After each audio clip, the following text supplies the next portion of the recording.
From Keene in the Shire, the Liberty Media capital of the world, this is Daryl W. Perry, host of FPP Radio News for Monday, December 29th, 2014.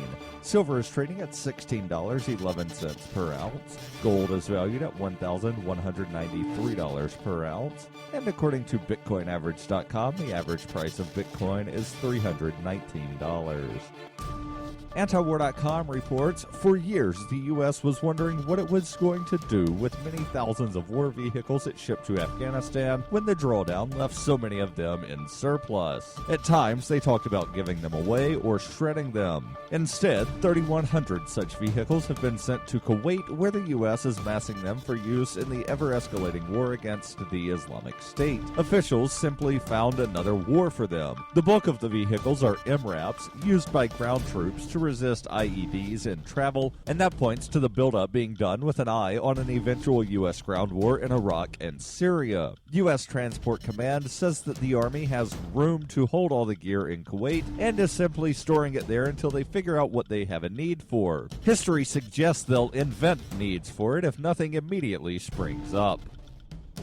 Bitcoin Not Bombs is a launching pad for nonprofits and social entrepreneurs into the financial freedom of the Bitcoin economy. Bitcoin Not Bombs is fully committed to being the hub of the nonprofit sector of the Bitcoin economy, maximizing the potential cross-promotion of all our clients and commercial partners. To learn more, visit bitcoinnotbombs.com.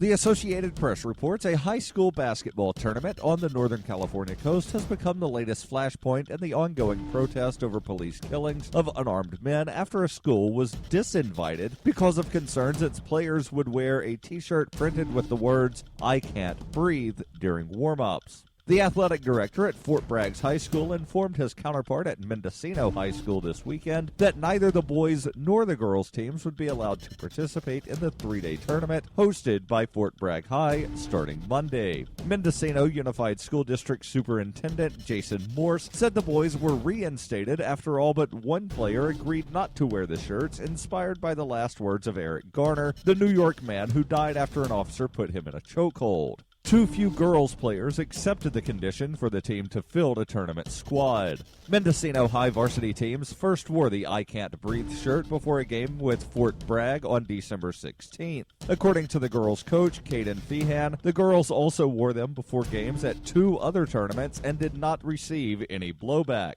Professional basketball players such as LeBron James, Derrick Rose, and Kyrie Irving wore "I Can't Breathe" shirts during warm-ups this month without repercussion from the NBA. For over 35 years, Robertson Roberts has been a trusted source for buying and selling your investment-grade precious metals. They also take Bitcoin for precious metal purchases and permanently removed the minimum purchase order for all orders paid in the digital currency. Call Robertson Roberts today for knowledgeable advice on investing and a forward-thinking approach to new technologies. 850-478-5270 or online at rrbi.co. Reuters reports Mexico on Sunday called for an overhaul of the United Nations Security Council, envisioning more member countries across a wider geographical swath as the government steps up efforts to raise its profile on the global stage. Tasked with maintaining global peace, the UN Security Council meets when war looms and cooperates in efforts to solve international disputes with measures ranging from sanctions to military action. The Council has 5 permanent members: China, France, Russia, Britain, and the United States, and 10 temporary members elected by the UN General Assembly for 2-year terms. In a statement, Mexico's foreign ministry said it wanted the 10 temporary members to grow to 26, with 6 members coming from Africa, 5 from Asia, 4 from Latin America and the Caribbean, 5 from both Western and Eastern Europe, and 1 from small developing nations.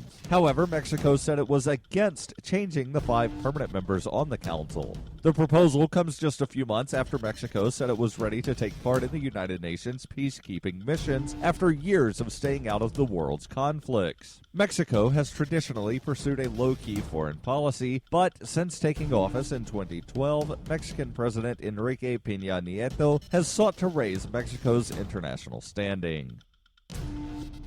This has been FPP Radio News, online at fppradio.com.